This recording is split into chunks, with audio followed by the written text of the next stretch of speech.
Hello, everybody. Welcome to Hitting the Wall. I am your host, Kyle Walker.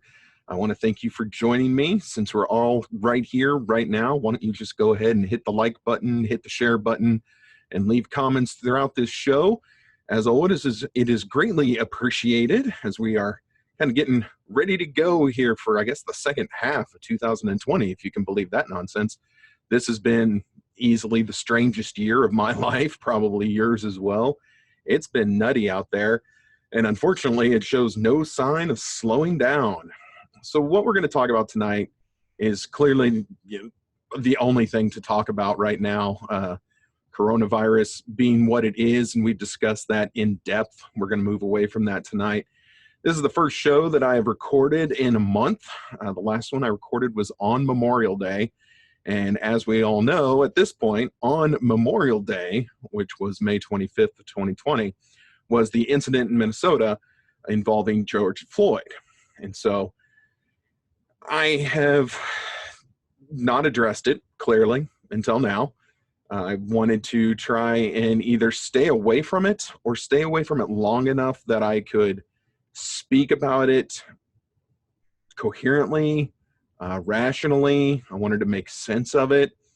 And really the long and short of what I've come up with is, I've come up with a few things. First, if you're watching this podcast tonight expecting there to be a lot of answers and a lot of, oh, here's how we can make everything better, then I will greatly disappoint you. I honestly don't have all the answers. And to be 100% honest and 100% fair, and that's what we have to be in an episode like this, I can only come at this situation as one thing, and that is a 40-year-old white man. It's the only way I can speak about this. I cannot speak about this or to this subject matter as anything else other than what I am and what I have always been. Okay, that's number one, and I think that might be one of the most important factors to really get out there and get it out there early and maybe even often. I'm a 40-year-old white man. I cannot speak to racism as it affects people in daily lives. I cannot speak to it on behalf of the Black community because I am not a member of the Black community. I can speculate as to the troubles. I can learn from history. I can talk to people who are there. I can't speak from personal experience. So that right there already will take my opinion of all this situation and downgrade it. Okay, and I'm aware of that. I'm aware that that might be the situation. And so if you're of the belief that simply because I am a 40-year-old white man and I have never lived a day as a Black man, if that discounts what I say in your mind, totally cool. Okay, I'm not even going to argue that fact with you. You do you. Yeah, and another fact that we're going to have to talk about is anytime you speak to race, of course, there's always a chance of putting one's foot in one's mouth. And I'm going to do my best not to do that. If I do, if I say something that comes out wrong or sounds stupid, let me apologize in advance. I am only human and I will make mistakes and I might say something completely stupid. But I would like to think that anyone who's known me for more than 5 minutes would know that my heart is definitely in the right place. Just sometimes your mouth doesn't work correctly. So those are all things to keep in mind. So let's backtrack a little bit to early to mid-May. The Ahmaud Arbery situation happened down in Florida. If you are not, I'm sorry, not Florida, Georgia. See, I already said something wrong. Down in Georgia. If you are not familiar with that situation, Ahmaud Arbery was a gentleman, a Black man who was out on a run. He was out jogging that night, according to all reports. He was hunted down and killed by 2 white men, a father and son combination in Georgia, who claimed that he had stolen something from a construction site. Right. So they, in their truck, and while being recorded by a third man, chase him down, an altercation ensues, and they shoot him twice with a shotgun. He's killed, clearly. They are finally, after way too long, arrested for murder. They are charged with first-degree murder. They are awaiting trial right now. Them being arrested and them being charged is the absolute right move in this situation. Okay, even let's for argument's sake say that Ahmaud Arbery had stolen something from that site. That is misdemeanor theft and is certainly not punishable by a shotgun blast to the chest. So there's no way you can slice it that was okay. Okay, that situation really brought to light a lot of what's going on. And again, yes, there have been things all throughout the course of history, terrible injustices committed against the Black community. I am not discounting that. I am acknowledging that right now. This is just what has really started the ball rolling here in 2020 as it relates to the racial issues going on right now. Okay, hopefully that's fair enough to say. So when this happened, because he was a runner, you know, you guys know that even though I don't look like it, I run, I'm part of the running community. The running community really got behind, you know, justice for him. And there was hashtag I run with Ahmaud. And on the date now just totally escaped me, but all the runners went out and did 2.23 miles because that was the day that he was, or no, it was his birthday. It was either his birthday or the day that he was killed. No, I think it was the day he was killed. And then it took him up until May to finally arrest the 2 murderers, and not alleged murderers, the murderers. It's on tape. And so because of that, I thought to myself, okay, so for this podcast, for this show, we've never shied away from talking about difficult subjects. Okay, that's number one. But again, I could only come at that situation again as a white male. So I reached out to a friend of mine who is a Black man, plays on my softball team. And I asked him, do you want to come on the show and talk about what was going on? And he said, yes. So I said to him, I said, okay, you're going to come on the show, but we're going to wait just a little bit because I have a feeling this is going to get crazier, or, you know, more information might come out. Okay. And so we held off. Well, let's just say things did get crazier. Now, there was more information in the Ahmaud Arbery case as they arrested the 3rd man and also charged him with murder as he was a part of it. He tried to say he was just a passerby, but dude, you recorded this whole thing.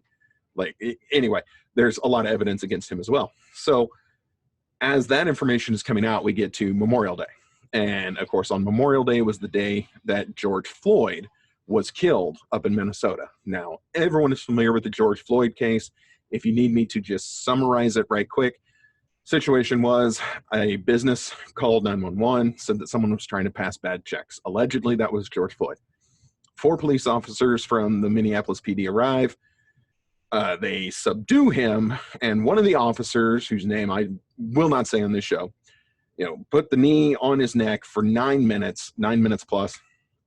And as he was saying, I can't breathe, the officer would not relent, and George Floyd ended up passing away because of the actions of this officer. Okay, I'm not going to say it was anything else. It was absolutely 100% because of the actions of this officer that George Floyd died. Okay, there is no dispute.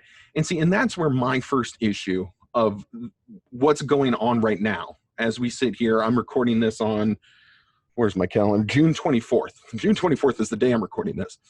So it's been a month. So in this whole month, no one has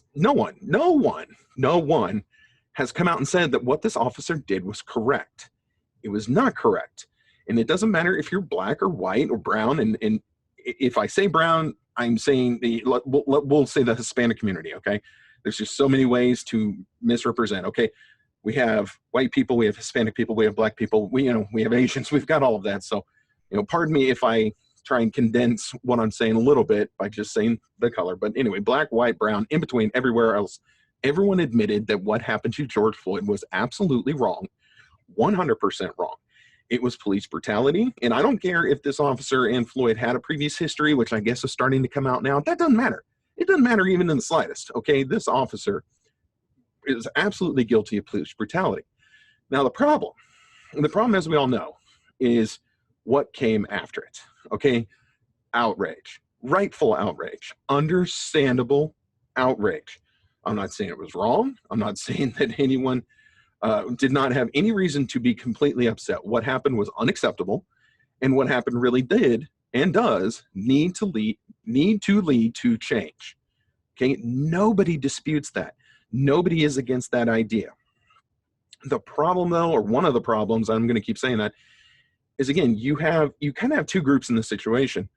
You have the group who are outraged by what this officer did, who want the change, who are protesting and who are marching and who are holding the signs and really trying to move forward with, again, the term everyone uses now is Black Lives Matter, okay? Then you have the other side, and you have the agitators. And the agitators are the ones that are giving the other people a bad name, okay? These are the people who are rioting and who are looting and who are burning things now. And we'll get to statue removal later, maybe not even in this episode, maybe in a different one. But we've got these two parties. So when this first happened and the officer murdered George Floyd, the outrage was so much that I fear the biggest problem is right now that they have overcharged that officer. They have tried to put charges on him to appease the crowds that aren't going to stick in court. And so I'm really afraid that this officer and the other officers involved might actually end up walking on this. And if that happens, we're going to have a whole different situation on, on top of what's already going on. But there's the Justice for George Floyd movement got started. And again, I hesitate with the Black Lives Matter, and I hesitate because of this reason. There is the actual group, Black Lives Matter. They have a person who runs it. They have offices. They have this, that, and the other. I don't agree with that particular group because of some of their core beliefs. I don't believe in that. And again, I could go into it if anyone ever wants me to. But right now, I think the actual, the more organizational Black Lives Matter, who probably has the trademark for the name, I'm not 100% on board with what they do. But the movement, the idea, the actions that, hey, everyone, Black Lives Matter, that I am absolutely on board with, as is everyone else, because when this officer committed the murder, everyone was on board. Everyone everywhere was on board. But because of the actions that came after it, here comes the split. Okay, let's be honest. Both political parties who are kings and masters of division immediately swooped in, and they jumped on board, and they made this as political as humanly possible. And what happened when they did this? The wedge started to be driven deeper and deeper between us all. And look, both sides are 100% guilty of this. Both sides. Okay, so you have one side saying, this is this terrible murder, and it's the president's fault because he's this and he's that and the other, and it's that side's fault because they're this and they're that and they're the other. Then you have the other side saying, no, not our fault, your fault, because you had the governor of the city, you have the police chief of the city, you have all the elected officials in that city. They're all on your political side, so clearly it wasn't us. Well, it's you because of this. So immediately, just in Minnesota, the division began, and it hasn't stopped. It hasn't stopped since that moment. It's only getting deeper and deeper. Again, and once the political division starts, I will kick this to you. I will kick this to all of you. Please respond and let me know what you think. When the political division starts and all the other division sets in, are they the ones who are dividing us racially? Do you feel like this is being divided racially between black and white people? Now, look, I'm sitting here telling you what they did was wrong. That cop should be prosecuted to the fullest extent of the law to the charges that you can prove. And to my understanding of the law, what they have done is charged him with second-degree murder. And in Minnesota law, you have to have some element of intent to convict on a second-degree murder charge. I don't think you can prove intent. Okay, you can argue intent, but you can't prove intent. He had George Floyd illegally restrained. That knee on the neck or knee on the head or wherever his knee was, that is not approved. That is not an approved form of subduing a suspect for a police officer. But you can't prove that on that day he got the call, because again, the business sent in a 911 call. You can't prove that on that day that officer showed up with the intention to kill George Floyd. And so I'm really afraid that he might walk because of that. Now, the other three officers involved have gotten charged with aiding and abetting to that first officer. And again, that means they have to have pre-knowledge that he was intending to kill George Floyd, and you can't prove that. So I'm really, really afraid that because of all the civil unrest, and because the prosecutor really tried to file some trumped up charges, these officers may end up walking. And that will do more to injure relations in this country than that will really drive wedges further, because there's going to be the people who want vigilante justice and who want to take that guy out on their own. And then there's going to be the people who say, well, no, he had a fair trial. And, you know, he went through the system, and the system is the one that let him out. So I can see a lot of really terrible negative things happening if the officer were to walk away. But there's a lot of really terrible things happening right now. And so, again, as I sit here in my ignorance that I freely admit that I have, because again, I cannot attest to what the other side, I cannot attest to what the Black community feels in regards to this situation. Now, when it happened and the officer was arrested, he was fired, he was arrested, he was charged. You know, I felt like these were all the right things to happen. And everyone did. Everyone agreed that these were all the right things to happen. And then when the protest turned into more than just a protest, that's when people really started, I guess, I don't know, disagreeing. That's where everyone started disagreeing. They didn't start disagreeing on the officer and his level of guilt and what happened with him. Nobody was disagreeing with that. The disagreement started after the response to it started happening. And again, I'm all for protest, and I'm all for having your voice heard. And again, you know, I feel like as I say this, I know it sounds corny and it sounds cliche, and you know, you guys can rail me up and down if you want to, but look, I look at the people in history because I'm a big history person. And again, like someone like Martin Luther King, that guy never burnt a building. He never looted anything. He never used violence of any form, and he changed the world. Okay, now he is absolutely an American hero, an American icon. And so I kind of harken back to everything that he did and everything he went through, and I look at how it's comparing to today, and at times it makes me cringe.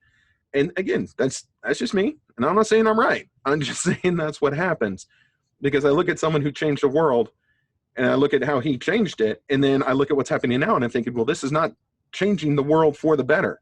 And now, if you'll pardon me 1 second, I actually saved a blurb that I wanted to read, and of course I didn't have it pulled up on my phone. Here we go. Here, and these are words from Martin Luther King, and I'm reading this as it relates to the rioting and the looting. I mean, we've all seen the videos, and there's terrible videos. We have seen people beaten in the streets. We've seen cops attacked.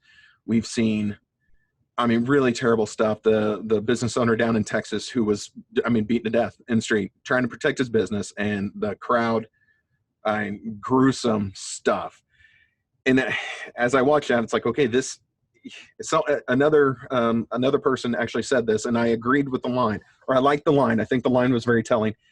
So when you looked at, you know, all the people who were upset by George Floyd and what had happened, and everyone, how everyone was together in that moment of this is wrong. And he said, with all the rioting and looting, how quickly they have lost the moral high ground. And I thought that was a great line, the moral high ground. It's like we were all together. We were all right there united. And then the bad people started doing bad things. And then suddenly it's like it was a downhill effect on the moral high ground. And it's like, well, who has it now? So anyway, I just wanted to read this. When it pertains to the rioting and the looting and the beating of people, the killing of police officers, which has absolutely happened since George Floyd's death, there has been death in the law enforcement community from being attacked and from being ambushed. And so this is what he says. Let me stop prefacing it and just reading it. Violence never brings permanent peace. It solves no social problem. It merely creates new and more complicated ones. Violence is impractical because it is a descending spiral ending in destruction for all. It is immoral because it seeks to humiliate the opponent rather than win his understanding. It seeks to annihilate rather than convert. Violence is immoral because it thrives on hatred rather than love. It destroys community and makes brotherhood impossible. It leaves society in monologue rather than dialogue. Violence ends up defeating itself. It creates bitterness in the survivors and brutality in the destroyers. And that's just an amazing line. And I feel like it really sums up everything that is going on right now within our country, because the violence is what's driving the wedge. The violence is what really is starting to pit the notion and again, as I explained earlier, I think there's two different Black Lives Matter going on here: the business and the actual movement. It's pitting the actual movement of Black Lives Matter versus the people who, let's say, back the blue, are more pro-police, and the people who, I hate to say it, but it's almost pitting black versus white at times, and in some people, right? I mean, can we be honest with each other and say that that's what it's doing? Now, look, I understand. If you look at a lot of these protests, you see more white people out there than black at some of these big protests. Actually, let me rephrase. At the peaceful protest, where the police are talking to the protesters and the protesters are talking to the police, and things are being worked out, and things are, understandings are happening, and you're seeing some of the videos of people walking up, giving the cops hugs, cops taking a knee with protesters. That is where you see the black people. When everything goes to shit and you see the rioting and the looting, that's where you see all the white people coming out. And I'll never understand why this is the way that it is. Okay, there are those who want actual change, and then there are those who just want to see the world burn.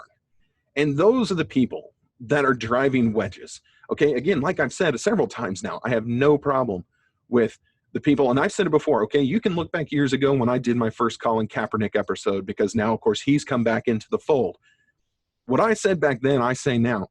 If Colin Kaepernick wants to take a knee during the national anthem, he absolutely 100% has the right to do so. So if any protester out there right now wants to take a knee in solidarity, if they want to take a knee and protest, if they want to raise a fist in the air, I 100% support their decision to do so, because in the First Amendment, we have the freedom of speech. Now, the freedom of speech needs to pertain to all. And at the moment, that is not what's happening. Okay, I understand that what I'm saying right now could probably piss somebody off, and they might really let me have it. There's a culture out there now that attacks people who say what they think, who use their freedom of speech, but because it goes against what the public belief is right now, they get railed. Okay, and you can get mad at me if you want. If you want to get mad at me, that's fine, and we can talk about this. When Drew Brees came out, made a statement, whether you agreed with it or not, he made a statement, and he was eviscerated for it. He was torn to shreds. Okay, look, you don't have to like what he said. You don't have to agree with what he said, but it was his right to say it. And it is Colin Kaepernick's right to kneel whenever he feels like kneeling. I said it then, I'll say now, I don't like Colin Kaepernick. Okay, I don't think that his message of kneeling was so much about police brutality as he just doesn't like America at times. Look, let me preface this, okay? When he showed up wearing the socks that had pig faces with cop hats on, that shows what he really thinks about the police. Okay, that's not a peaceful protest. That's insulting. When he showed up wearing the T-shirt of Che Guevara, the leader that a lot of people hearken to, look, that guy was a mass murderer. Okay, he killed gay people for being different. He killed black people. He was a murderer. Why he got so publicized, I'll never understand. So look, Kaepernick has done things that I don't like. And I personally don't like the kneeling on the flag or kneeling for the national anthem. Okay, I base it more military than I do police. Although, again, police not far off from military, no kidding. I personally don't like it. I personally won't be doing it. I will always stand when the national anthem plays. If the person next to me decides to take a knee, I will think no less of them. I will not somehow insult them. I will not roll my eyes at them. I will not tell, hey, get up. That's disrespectful. No, you do you. You do you, but you absolutely have to let me do me. And I think that that's where a lot of this, a lot of the strife and a lot of the friction is coming from right now. Nobody's being allowed to do them. They have to fall in with the masses right now. They have to fall in with popular opinion, or they're just getting attacked for it. And that's not the right thing to do. And that is not what's going to bring us together and help us to move forward. So let me read another quote. This comes from, you guys know I'm in Kansas City, wearing the Twins hat, the Minnesota hat, in support of Minnesota and George Floyd. I live here in Kansas City. So we have a Chiefs player, and he's been outspoken about what's going on, but I love what he said here. And this is the Honey Badger, Tyrann Mathieu. The only way we will ever get any kind of change is if both sides are willing to change. The biggest thing is to fall forward together. I love that quote. I love that quote. I have been telling other people about that quote. I shared it on Instagram. I love that quote. And what I think you can do, you can boil it all to, we have to fall forward together. Together. Black, white, brown, and everywhere in between. That is the only way that we truly make change. It's the only way that we move forward is if we fall forward together. Not the rioters who are lighting things on fire, not the ones who are throwing things at cops, but the people who are walking up and hugging the police who are taking the knee with the protesters, the people who want to have open and honest discussions about the changes that need to be made so that everyone has the same pursuit of happiness. It's the American dream, right? Life, liberty, and the pursuit of happiness. Now, until that is available for absolutely everyone, we're doing something wrong. And I think that we absolutely can change this. We can, but we have to fall forward together. Stop with the division. I saw it yesterday. And look, the two of the people I'm going to vaguely mention, I know at times watch this show, and I saw this yesterday. A family that I have known since I was a small child got into a huge internet brouhaha over the current state of things. I saw it happen. I saw family members at each other's throat simply because they didn't agree with each other. Okay, and that's not falling forward together. If you're at your own family's throat, how are you going to affect real change in the world? We have to fall forward together. And look, so many people have made it, I don't know, what's the right word? Anymore, it doesn't matter what you say. People are finding a fault in your logic. They're finding a way to try and tell you that you're less than what you want to be. Okay, if you're one of those people now who says, well, I don't see color, they still consider you racist. Okay, if you're one of the people, it's like, well, you know, this isn't my business, I don't want to speak on it. Well, then they hit you with the silence is violence. Okay, we've gotten to this point. Everyone's trying to get this aha moment, this gotcha moment. Everyone's trying to gotcha each other. Oh, I got you being a racist, or I got you doing this. Look, we've now seen staged hoaxes. We saw it before this with Jussie Smollett. Staged hoaxes. Just a couple days ago, the whole Bubba Wallace thing happened in NASCAR. I'm not going to venture an opinion on it. I certainly could if anyone wanted it. Bubba Wallace said, I found a noose in my garage at Talladega. 15 FBI investigators went down there and investigated. All it was the pull string on the garage door. Every garage door had the same pull string. And yeah, they were tied with a hand loop. If you saw it out of the corner of your eye and it was a dark room, yeah, maybe it looked like a noose, but upon further review, but see, that's another thing though. If you look at that situation with Bubba Wallace, okay, it turned out to be completely fake, but when they thought it was real, did you not see every NASCAR driver, every crew member on a NASCAR team walking his car down pit road in a sign of solidarity? Okay, that is falling forward together. That is, you know, you can't just sit here and say, well, you know, everyone's racist. If you got NASCAR, which is, you know, based historically in the South, if you've got them doing this, look, things aren't as bad as the mainstream media would like you to believe. And they want you to believe that it's really, really bad. Okay, and look, I'll be one of those people. And again, just shred me if you want. I really don't see color. I really don't care. Okay, I play softball with a black man. Love that guy. Okay, he's my teammate. And in my world, if you've known me for more than 5 minutes, you know if we are teammates, then I got you no matter what. Okay, we've had Greg on this show before, Pastor Greg. Okay, he and I went through 13 months of a bachelor's degree program together. Okay, he's like my brother because we spent an entire year together. Okay, he's been on the show. I support his ministry. Again, I don't see, oh, look, there's black Pastor Greg. No, there's Greg. So, again, if I'm wrong, I'm wrong. And Lord knows it's happened before. But whatever I need to do, okay, and that's the thing. No one can actually tell me what I need to do. What do I need to do to help us fall forward? Okay, I'm definitely going to invite these gentlemen on the show. Okay, I've already started the conversations. And what I wanted to do was to do this show and maybe the next one so that they can listen to it, they can watch it, they can make notes, and they can tell me where I am falling short. Tell me where I'm wrong, because I'm willing to have that conversation. I'm not willing to have people scream it in my face. I'm not willing to have people browbeat me into believing what they believe. But I am absolutely willing to have the conversation with these two gentlemen with whom I know and I trust.